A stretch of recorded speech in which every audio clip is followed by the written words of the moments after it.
এই তাবিজটা এই তদবিরটা আমি একটা লোকের করছিলাম, করার সাথে সাথে লোকটা আমি পরীক্ষা করতে গেছিলাম যে সাধারণ, আমি ভাবছিলাম ওরা সাধারণভাবে শাস্তি দিব, কিন্তু আমি সাধারণভাবে করতে গিয়ে লোকটা ডাইরেক্ট পুরো সর্বনাশ হয়ে গেছে। আমি বুঝতে পারিনি যে এতটুকু লোকটার ক্ষতি হবে, কিন্তু সেই বিদ্যাটা আজকে আমি আপনাদের হাতে তুলে দিব, আপনাদেরকে শিখাবো, আপনারা ভালো মন্দ যাচাই করে কাজ করবেন। আমি তো খারাপের ভিতরে নাই, আমি খারাপ কাজ করিনি। তাছাড়া তারপরও গেছিলাম সামান্য একটু শাস্তি দেওয়ার জন্য, যাতে তার ভুলটা সে বোঝে, কিন্তু খুবই জঘন্য ভাবে হয়ে গেছে শাস্তিটা। সেই মন্ত্রটা কোন নকশাটা দিয়ে আমি এত জঘন্য কাজটা করে ফেলছি, কোন নকশাটা কিভাবে প্রয়োগ করতে হবে, কি কি সবকিছু আমি এই ভিডিওতে ইনশাল্লাহ বলে দিব। সেটা হলো আত্মা চালান একটা নকশা, আত্মা চালান দেওয়া নকশা। কবরে আত্মা চালান হয়ে যাবে তার বাড়িতে, সেই ধ্বংস হয়ে যাবে, সারকার হয়ে যাবে ইনশাল্লাহ। সেই নকশাটা আমি আজকে এই ভিডিওতে আপনাদেরকে শিখাবো। ভিডিওটা শেষ পর্যন্ত আপনারা কন্টিনিউ করবেন। তাড়াতাড়ি ভিডিওতে লাইক অবশ্যই বসিয়ে দেন, আর যারা চ্যানেল নতুন তারা অবশ্যই চ্যানেলটি সাবস্ক্রাইব করবেন, পাশে থাকে বেল আইকনটি বাজিয়ে দিন। অনেক লোক কিন্তু আমার ভিডিও দেখতেছে, আমি দেখতেছি, কিন্তু চ্যানেল সাবস্ক্রাইব করেন না। এটা আপনাদের কি অভ্যাস আমি বুঝতে পারতেছি না। ভিডিও দেখেন, চ্যানেল সাবস্ক্রাইব করেন না কেন ভাই? সাবস্ক্রাইব করলে কোনো ক্ষতি হয় আপনাদের নাকি কোনো লস হয়? যাই হোক, সেটা আপনারা আমার থেকে ভালো বোঝেন, কারণ আমি ছোট মানুষ আর যাই কি বলবো আর বাবু। যাই হোক, এখন মূলত কথা হলো কাজের কথা, এগিয়ে যাই। কোন নকশাটা দিয়ে আমি আত্মসালান করে লোকটার সারকার করে ফেললাম? তো যাই হোক, এখানে অনেক কথা, তো আমি আপনাদেরকে সেগুলো আজকে এই ভিডিওতে খুলে বলবো। আপনারা ভিডিওটা লম্বা হলেও মন দিয়ে শুনবেন। আপনারা স্ক্রিনে উপরে একটি নকশা দেখতেছেন, এই নকশাটি কিন্তু দেখতে সাধারণ দেখা যায়, কিন্তু এটা সাধারণ নকশা না রে ভাই। ছোট মরিচের ঝাল বেশি, ছোট মরিচের ঝাল বেশি। এটা সাধারণ নকশা নয়, এটা সাধারণ নকশা নয়। এটা এমন একটা কিতাবের নকশা, সেই কিতাবটা দিয়ে আমি কাজ করি। আপনার নিতে চাইলেও যোগাযোগ করতে পারেন, সমস্যা নেই। এখন আমি কাজের কথা বলি, যেটা জন্য সেটার কথা বলি। এখানে লিখসার বাদ, আমি কাজের কথা বলি, সেটা দিতে পারছি আপনাকে, সেটা বলি শিখামো যেটা সেটা। তো এমন একটা কিতাবের নকশা, সেই কিতাবটা আমার সম্পূর্ণ পরীক্ষিত। এমনকি এমন এই এই বিদ্যাটা কিন্তু বইতে কিন্তু গোপন ভেদ নাই, বইতে গোপন ভেদ নাই। ঠিক আছে, বইতে গোপন ভেদ নাই। আমি আমার ওস্তাদের দেওয়া অনুযায়ী, গোপন ভেদ অনুযায়ী কাজ করছি। কি বলবো, আর ফলাফল নিচে আমার চোখের সামনে করতেছে। যাই হোক, আমি সেই নিয়ম কাটা আপনাদেরকে বলে দিব। স্ক্রিন উপরে যে তাবিজটা দেখতেছেন, নকশাটা দেখতেছেন, এটা সুন্দর করে অঙ্কন করতে হবে। মেশকো জাফরান কুমকুম কালি দিয়ে, সুন্দর করে মেশকো জাফরান কুমকুম কালি দিয়ে অঙ্কন করবেন। করার পরে আপনি যেই শত্রুকে শাস্তি দিতে চান, যেই শত্রুকে ধ্বংস করতে চান, যেই শত্রুকে শাস্তি দিতে চান, যেই শত্রুকে ধ্বংস করতে চান, সেই শত্রুর নাম লিখবেন, তার মার নাম, বাবার নাম। শত্রুর নাম, শত্রুর মার নাম, বাবার নাম। শত্রু যদি আপনি চেষ্টা করে পারেন, শত্রুর দিয়ে একটা মাথা চুল নিবেন, চুল না হলে নখ নিবেন, নখ না হলে শত্রুর গায়ে শরীর ধোয়া যে কোনো একটা পানি নিবেন, না শত্রুর পায়ের তলা মাটি নিবেন, যে কোনো একটা বস্তু নিবেন, না শত্রুর পরনে যে কোনো একটা পোশাক নিবেন, সামান্য একটু নিয়ে এই তাবিজের সাথে মিক্স করে, এই তাবিজের সাথে মানে তাবিজের ভিতরে দিয়ে এই তাবিজটা নিয়ে মানে লেখা নিয়ে যাবেন কোথায়? শনি মঙ্গলবার যেই লোক মারা গেছে ওই লোকের কবরে চলে যাবেন। একদম আপনি 100% জানেন যে এই লোকটা শনি মঙ্গলবার মারা গেছে, ওই লোকের কবরে। এমনি মানুষে বলতেছে শুনছেন, তাও হবে না, আপনি শিওর হতে হবে। তাহলে তো বুঝতে পারেন যে আমি কাজ করছি শিওর, আমার ফলাফলটা নিশ্চিত শিওর হবে। ঠিক আছে, বুঝতে পারছেন ব্যাপারটা? জিনিসটা শিওর হতে হবে। শনি মঙ্গলবার যেই লোক মারা গেছে ওই লোকের কবরে চলে যাবেন। যাওয়ার পর আপনি মুদ্রাটার মাথা বরাবর সামনে দাঁড়াবেন কবরে। দাঁড়ার পর আপনি কবরটাকে জাগ্রত করে নেবেন, রুহুটাকে জাগে নেবেন। তো রুহুটাকে কিভাবে জাগাতে হয় শোনেন, আমি বলি। আপনি কবরের সামনে বসবেন, বসে বলবেন, মানে মাথার কাছে দাঁড়াবেন। তো মাথার কাছে দাঁড়ালে কোথায়, মাথা কোথায়? মুদ্রার মাথার পাশে দাঁড়িয়ে বলবেন যে রুহু জাগো, রুহু জাগো, রুহু জাগো, যেই কাজে লাগাই তোরে সেই কাজে লাগো, দোহাই তোর আল্লাহ মোহাম্মদের দোহাই, দোহাই ওস্তাদের, দোহাই ওস্তাদের, দোহাই ধর্মে। বাস এতটুকু বলবেন আর টোকা দিবেন কবরে। এই ধরনের এটা একটা কবর, এটা একটা কবর। আমি আপনার রুহু জাগো, রুহু জাগো, রুহু জাগো, যে কাজে লাগাই তোরে সেই কাজে লাগো, হ্যাঁ যে কাজে লাগাই তোরে সেই কাজে লাগো, দোহাই তোর আল্লাহ মোহাম্মদের দোহাই, দোহাই ওস্তাদের, দোহাই ওস্তাদের, দোহাই ধর্মের।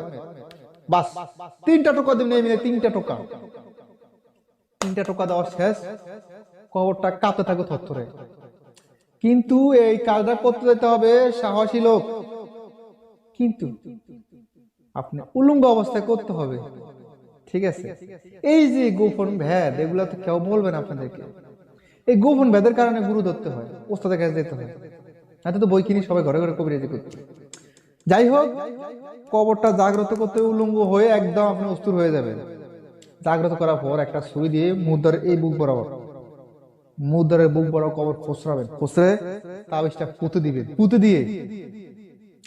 দিয়ে তাবিজটা ঘুরে দিয়ে এক মুঠ মাটি থাবা মারে নেবেন, এক মুঠ মাটি, ঠিক আছে, এক মুঠ মাটি থাবা দিয়ে নেবেন, লইয়া শত্রু বাড়িতে চলে যান, শত্রু বাড়ির যে কোনো আশেপাশে চলে যান, তাবিজটা এখানে গাড়া থাক, শত্রু বাড়ির যে কোনো আশেপাশে চলে যান, গিয়ে ওই যে হাতে যে মুষ্টি মাটি নিছেন এই মাটিগুলো হাতে রেখে বলবেন রুহু জাগো, রুহু জাগো, রুহু জাগো, যে কাজে লাগাই তোর সেই কাজে লাগো, দোহাই তোর আল্লাহ মোহাম্মদের দোহাই, দোহাই ওস্তাদের, দোহাই ওস্তাদের, দোহাই ধর্মের, রুহু জাগো, রুহু জাগো, রুহু জাগো, যে কাজে লাগাই তোর সেই কাজে দোহাই, দোহাই দোহাই দোহাই দোহাই আল্লাহ, দোহাই দোহাই তখন আল্লাহ মোহাম্মদের দোহাই ওস্তাদের, দোহাই দোহাই ধর্মের, রুহু জাগো, রুহু জাগো, রুহু জাগো, যে কাজে লাগাই তোর সেই কাজে লাগো, দোহাই তোর আল্লাহ মোহাম্মদের দোহাই ওস্তাদের, দোহাই দোহাই ধর্মের।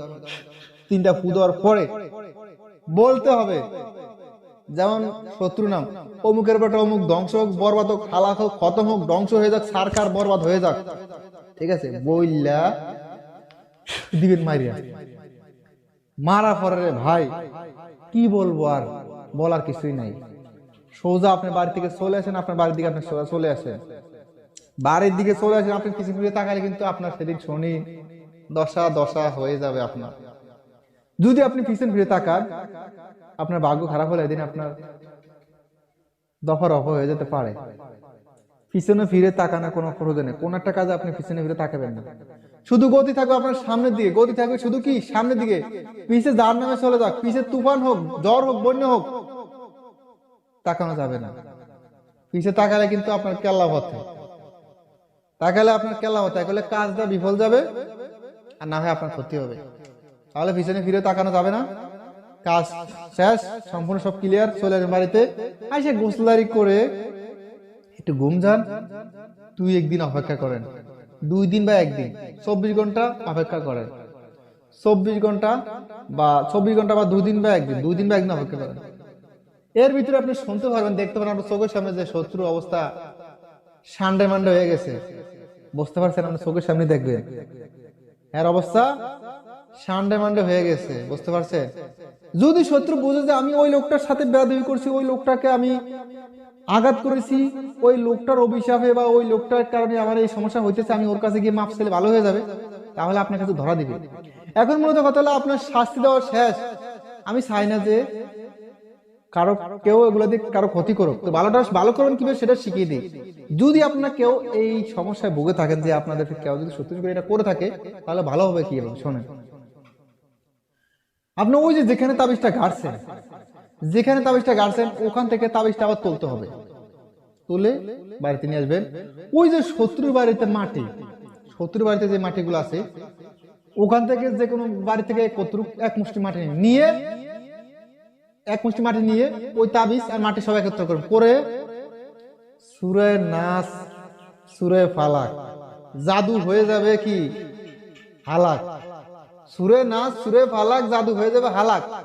এমন কোন জাদুঘরের বাপের বাপ কি বলবার বাপ দাদা 14 গোষ্ঠী এই সূরা নাস ফালাকের সাথে পাল্লা ধরে টিকতে পারবে না। আমি কবিরাজি করি বয়সে আমার মেন সাহস শক্তি সবকিছু সূরা নাস ফালাক দিয়ে আমি জাদু কাটি ইনশাআল্লাহ।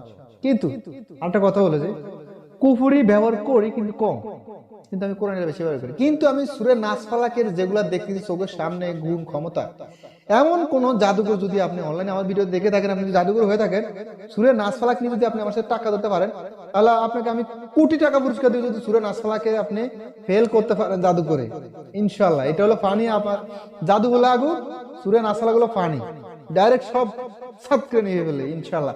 সূরা নাস ফালাক পরে ফানিগুলো তাবিজগুলো ভালো করে পানি দিয়ে ধুয়ে, জোর পানি দিয়ে ধুয়ে ডাইরেক্ট কোথায় দিল্লি পার নদীতে নিয়ে ফেলে দিয়ে আসবেন, ডাইরেক্ট কোথায় নদীতে নিয়ে ফেলে দিয়ে আসবেন পানিগুলো, তাবিজ সহকারে মাটির সহকারে নদীতে ফেলে দিয়ে আসবেন।